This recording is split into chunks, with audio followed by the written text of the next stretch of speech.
This loser has never seen the light of day, but when he's suddenly thrown into a medieval world with summoning powers, he gets a second chance to finally leave the house and touch grass. This story begins when our protagonist's favorite game shuts down all its servers.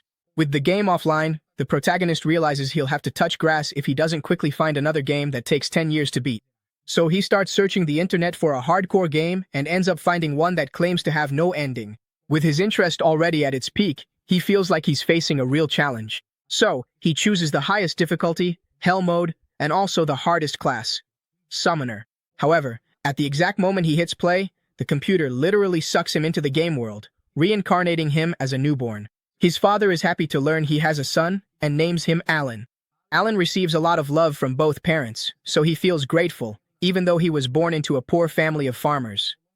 Over the following months, he learns that he is in a rural village where most people work the land and pay taxes to the feudal lord. Alan's father, Hayden, is a farmer, and his mother, Theresia, is a housewife. Since both of them are in their 20s, Alan believes he will soon have younger siblings, and can't wait to be part of a bigger family. One night, remembering the basic isekai clichés, Alan uses the command to open the status window. It works, but instead of a holographic system menu appearing, a grimoire shows up, causing Alan to panic. He quickly uses the command to close the status window before his parents enter the room and pretends to be asleep. After making sure everything is safe, he summons the grimoire again and starts flipping through its pages. The first page shows Alan's attributes and, as expected, all of them are at the lowest level. The next page details Alan's summoning ability. As he reads, he discovers that he is already able to summon insects and H-rank beasts. Suddenly, the book begins to glow and turns by itself to a new page.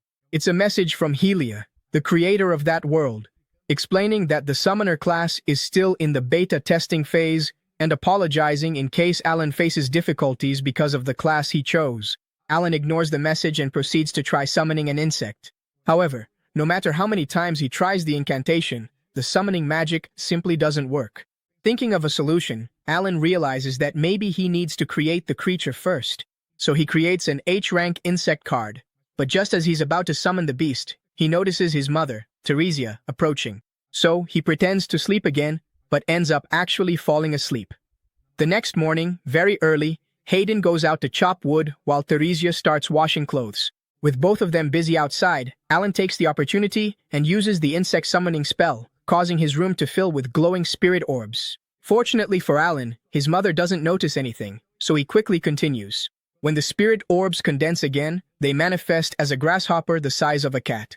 Seeing the creature's furious expression, Alan wonders if it will even obey his commands. Even so, he decides to try and, with his weak baby voice, orders the insect to fly into his hands. However, the insect turns the other way, making Alan wonder if it's stupid or something. He suspects that the reason the grasshopper isn't obeying is because it hasn't yet met the necessary conditions. So, he checks the grimoire and looks at the grasshopper's status window. He chooses the name Dana for the green insect and analyzes its attributes. Upon discovering that this little insect grants +1 to endurance and agility, Alan impulsively blurts out an amazing, which causes his mother to enter the room. Seeing the ugly insect, Theresia feels disgusted and instinctively crushes it. Despite this accident, Alan continues testing his summoning ability whenever he can, and one day, he decides to summon a beast. A white rat appears, and, as expected of an H-rank beast, it is also dumb as a rock, just like Dana. Even so, Alan names it Mouse and examines its attributes, discovering that it has a skill called Scurry. Alan manages to activate this skill, making Mouse run quickly around him. This makes him think about the kinds of powerful monsters he might be able to summon and control in the future. For now, he can only create a total of 10 summoning cards. So, he creates 10 rat cards, and as a result, his attack attributes receive a bonus thanks to Mouse's effect. With this increase, he can already chop wood easily, even though he's only 1 year old. Even so, Alan feels that it's not enough. This leads him to think about how much easier the game would have been if he had chosen a different difficulty, making him regret selecting Hell Mode. Rodan returns home covered in blood, which makes Theresia worry, thinking he got hurt. However, Rodan says he's fine, explaining that he went hunting for a boar earlier. Rodan asks Alan if he would like to see the boar they hunted. Alan excitedly agrees, and Hayden carries him to the place where the beast is being butchered. On the way, they see a flock of birds called alba herons, which are the size of dinosaurs. Because of this, Hayden refers to them as monsters. Rodan shares an interesting fact with Alan, saying that his name was inspired by these birds, hoping that he too will live freely and be able to fly wherever he wants in this world. Alan ends up falling asleep in Rodan's arms as they walk. When they finally arrive at the place, Rodan wakes him up and shows him the large boar. Upon touching it, the first thing Alan thinks is how powerful that monster is, doubting that he will ever be able to defeat a creature of that level. One of his neighbors, Goethe, approaches Hayden and praises him as the star of the day. The other villagers present also praise Hayden, since a victory of that magnitude is not something just anyone can achieve. Thus, everyone acknowledges how well he did. Goethe then notices Alan and comments on his black hair and eyes. Alan responds to her greeting, and Goethe is shocked to realize that he can already speak at just 1 year old. He comments that Alan is growing up much better than Kreda, his daughter, who is practically the same age. Alan asks about the Great Boar and how strong it is. Goethe explains that the Great Boar is a rank C monster, something a person can't defeat alone, and that it takes about 20 men to bring it down. This gives Alan a good basis to evaluate himself and think about how he can become stronger. 10 months pass quickly, and Alan is now 1 year and 10 months old. He continues training his skills and realizes that he can already summon rank G monsters. In addition, he can now also fuse rank H and G monsters. He has monster cards of rank H and G, so he checks his cards and tries to use his new power, but receives a notification informing him that his MP is low. He assumes the problem is hunger and goes to eat. He devours a huge plate of food, leaving his parents visibly worried, but immediately returns to his room to test his powers again. When he tries to fuse the cards again, it doesn't work. Again, low MP. He thinks about creating another card, but the warning repeats itself. In the end, he gives up for now.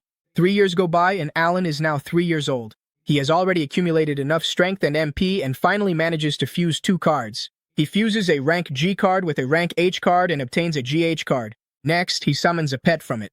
He successfully summons a rank G bird and gets excited.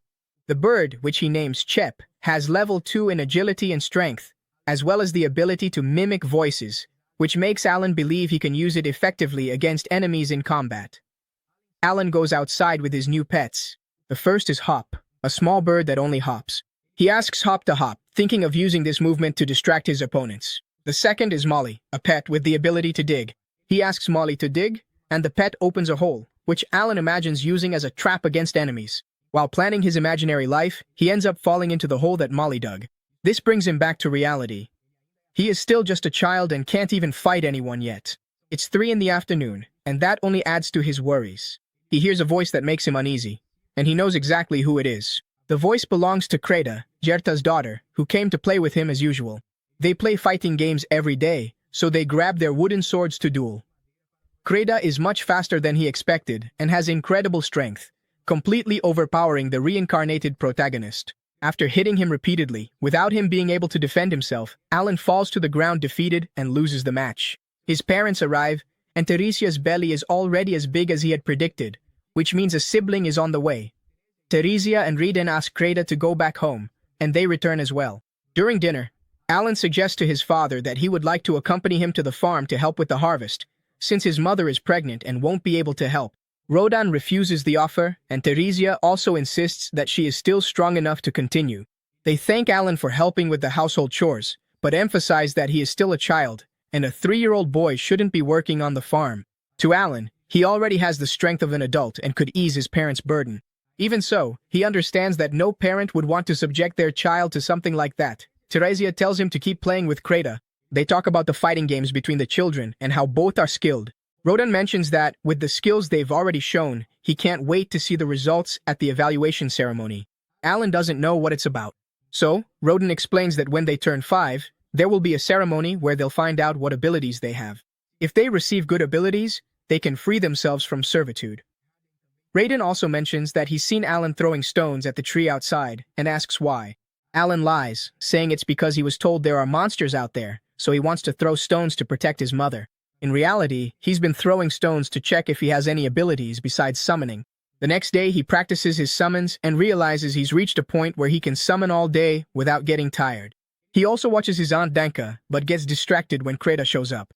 They go for their usual duel and, as always, Alan loses and falls to the ground. Rodan arrives and Teresia goes to greet him. Unfortunately, Dina jumps on her, making her fall in surprise. She recovers from the shock but suddenly feels intense pain in her belly. Her water breaks and the baby is about to be born. Rodan tells Kreda to call her mother Matilda, while he takes Teresia to bed. Trying to help in his own way, Alan boils water. He goes to let them know the water is hot, and by coincidence, Matilda arrives at the same time. She tells the men to leave the room and helps Teresia with the delivery. The men almost fall asleep outside the house when Teresia finally gives birth, calling them back in. Full of excitement, Alan now has a brother, and Rodan names the baby Mash, which makes Teresia question if that's not also the name of a monster. Hayden responds with a smile, showing that she is right. Seeing the excitement on everyone's faces, Alan starts to wonder why he was reincarnated, setting aside the fact that he was just a gaming addict who wanted to level up in a new game. In his previous life, he was nothing more than a workaholic, lonely, and living miserably. There was nothing from that life worth missing, and, to be honest, he loves the idea of his new family. For now, all he wants is to free his family from servitude. Teresia calls him over to greet the baby. He approaches to see the child, who immediately starts crying. Alan is terrified by this, and everyone jokes that that's just how babies are. Alan is, without a doubt, enjoying his new life. Now all that's left is to cross his fingers and watch the child grow. Time passes, and now Alan is 5 years old. He asks his father how the evaluation ceremony works. His father explains that it is a special event in which everyone, from servants to nobles, is required to participate when they turn 5. If a servant has talent, they can leave servitude, but that's not easy, since there are many rivals. Since they colonize the land, many babies have been born, so a lot of children are about to turn 5. Krena calls Alan so they can go to the evaluation together. When they arrive at the evaluation town, the children are amazed by the number of houses. Krena comments that she wants to be a swordswoman so she can join the knights.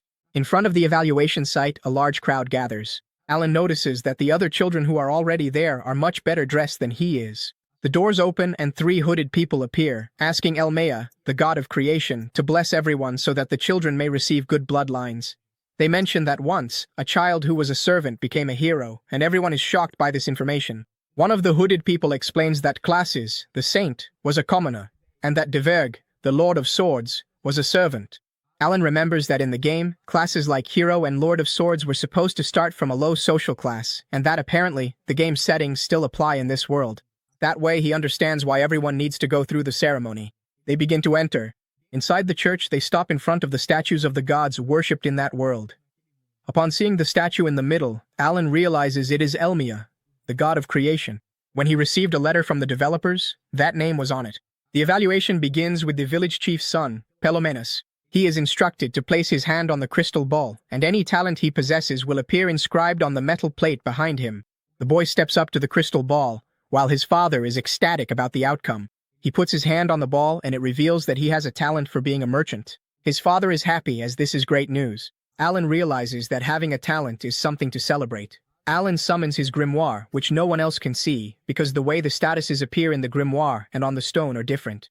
The next boy touches the crystal ball, but nothing happens, and he runs crying to his father. The following boy slaps his own face twice to motivate himself, and once again, the crystal ball glows, revealing that he has a talent as an axe user. The evaluation continues until only Krena and Alan are left. Krena is called and she runs toward the crystal. She puts her hand on it and the crystal shines intensely. Her father becomes worried and asks the Reverend what that means. The Reverend says it's a miracle, as she received the talent of Swordmaster. Everyone is surprised, since she comes from a small village. Her father is overjoyed, and Alan thinks that's the only way to explain her incredible strength. Soon it's our protagonist's turn. He walks up to the crystal ball, thinking that now everyone will know he's a summoner. He puts his hand on the ball and it glows very faintly. But suddenly the glow disappears. Alan wonders why it disappeared, and all of a sudden, the ball shines intensely, blinding everyone and knocking the protagonist to the ground. His father runs over to him and asks if he's all right. Alan replies that it's nothing, since Krena has already put him through worse. He asks the Reverend what his talent is, and the answer is that he doesn't have any talent. Alan runs over to the stone and notices that there's a text glitch in his talent. He calls the developers useless, saying they can't even debug their own game, and that because of this, everyone will think he's someone without talent. His father hugs him to comfort him and says it's better if they go home since his mother is waiting for him. When they return, Alan's mother hugs him. Later, inside the house, his father says that talent isn't important and that Alan will always be his pride. His brother also comforts him. Alan thinks that, even though they are a poor family, he feels very happy to have been born into that family. When he's lying down, he summons his book and adds his cards to it. Remembering that all his stats are at rank E, he realizes he's the only one there playing on super hard mode. Everyone at the ceremony was 5 years old, so they should all be at the same level, since the ranking system probably reflects the amount of growth. So, the only reason all his attributes are at rank E is the fact that he chose Hell mode, where progress is only 1/100th of the normal rate. An ordinary person would be tearing their hair out, but for him that's fine, because he's going to put this weak game in its place. Even so, he feels a bit down when he remembers the flaw in his skills description and goes back to complaining about the developers. The next day, Alan and his mother are walking, and he asks what's wrong with his father. His mother says he's been like that since the previous day, when he came home at night. We then see a flashback from the previous night, when they went to Kreina's house to celebrate the fact that she had become a sword lady. Kreina asks Alan if he knew that a sword lady is even better than a swordswoman, and he replies that he didn't, even though he knows the truth. But he needs to play dumb. Kreina's mother comments that the village chief stopped by earlier and left them a commemorative liquor as a gift. She hands the drink to her husband to open. Rodan congratulates him with a stern expression, and Gerda says that the guests should drink first. Alan even thinks that his father is jealous of Kreina for her becoming a sword lady, but he knows his father isn't that petty. Rodan tries to fill Gerda's glass, but he refuses, saying he won't drink anything as long as Rodan has that sour look on his face.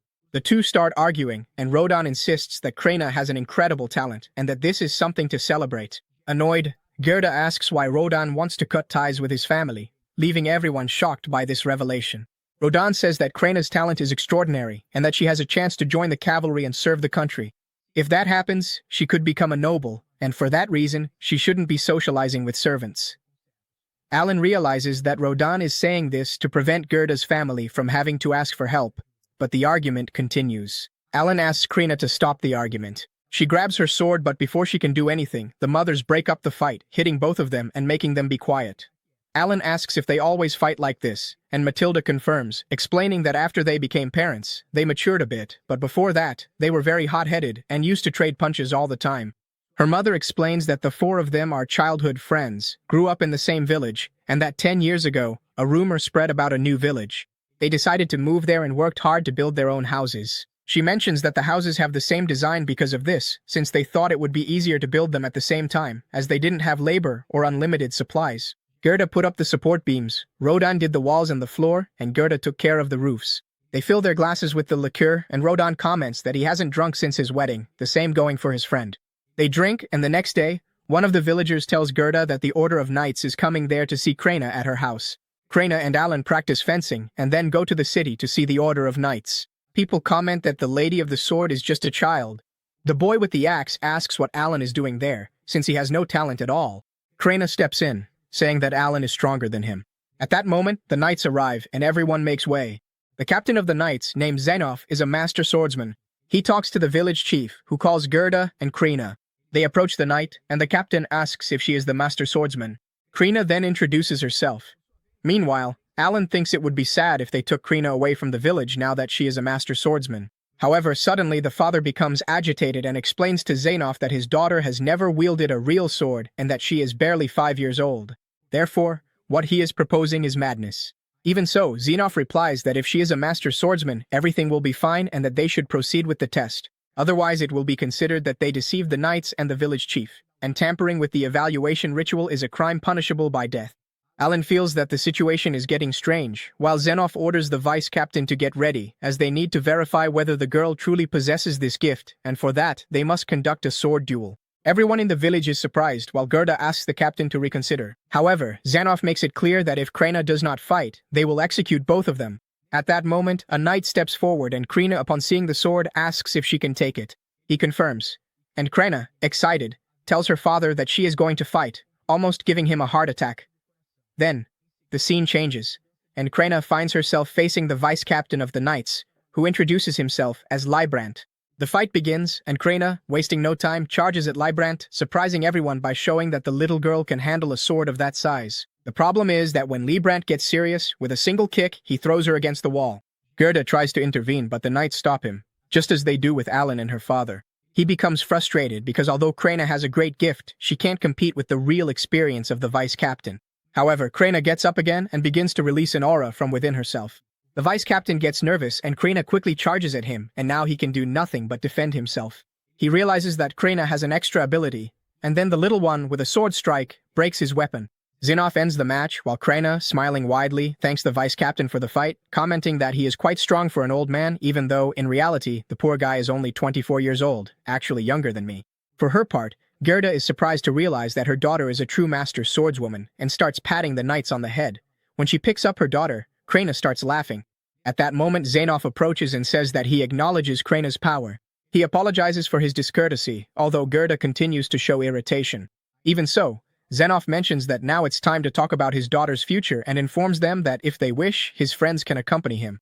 Already at the village chief's house, Alan notices that Gerda is still furious, which is quite understandable. However, he wonders what the heck the boy with the axe is doing there. His thoughts are interrupted by Zainov, who introduces himself again and says that he is there by order of the lord of those lands, who wanted to check if the ritual had not been tampered with. He comments to the village chief that, normally, the village takes the name of the chief, but since a master swordswoman was born in that place, the lord of those lands now wants the village to be called Krena. The village chief accepts without any complaint. Zainov then reveals that, 3 years ago, a master swordsman was born into the family of a count. Alan finds this curious, and while stealing some fruit, thinks that master swordsmen can only be born among servants, commoners. Zainov goes on to say that this master entered the service of the royal family, but his performance was unsatisfactory, and when they repeated the ritual, they discovered that he was just an ordinary swordsman. Because of this, they discovered that several nobles had tampered with the results of the gifts. Thus, the royal family began to distrust the results of the ritual. For this reason, Zainov apologizes once again to Gerda for having put her daughter to the test. Gerda accepts the apology, while Zainov reveals that Krena will enter the academy when she turns 12 and will later serve the royal family. At that moment, the boy with the axe asks if he can become a knight if he goes to the academy, causing his father to nearly have a heart attack. He quickly apologizes to Zainov. At that moment, Zainov notices Alan's black hair and eyes. Rodan comments that he is his son, while Gerda introduces her friend Rodan. Surprised, Zainov stands up and asks if he is the boar hunter. He apologizes for his carelessness, saying that he almost failed to properly greet the hero of that village. Rodan asks why he calls him that, and Zainov reveals that the lord of those lands is delighted to receive, every winter, the meat of the giant boar that the village sends. He knows that Rodan takes great risks to hunt them, so he congratulates him on his excellent work, and hopes he receives the praise of his esteemed lord. Rodan accepts, shakes his hand, and later says goodbye to his friends. As he walks back home, he comments that if a servant like him can earn the recognition of others, then, even though life is very hard, they must continue to live with their heads held high and with dignity. Alan understands this after all. His difficulty is set to hell mode. Before returning home, he tells his father that he has a gift for his mother and for Machu. He wonders if maybe he shouldn't have done that, but then his father starts laughing and reveals that he did the same thing.